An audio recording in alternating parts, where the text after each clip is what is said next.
Ang ano nga ba tawag dito sa gulay na to?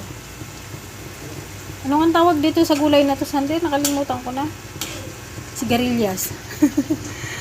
Sigarilyas at kalabasa na pinagalo. Wow, sarap.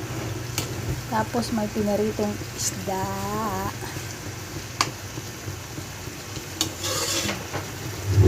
Sarap to kapag maanghang. Kasi lang yung mga bata. Yummy, yummy ulam. Healthy, healthy. Ay, yummy, yummy pa. Yan, sarap. Namadali ko na at darating yung asawa ko. Wala pang ulam. Namalindi pa kasi.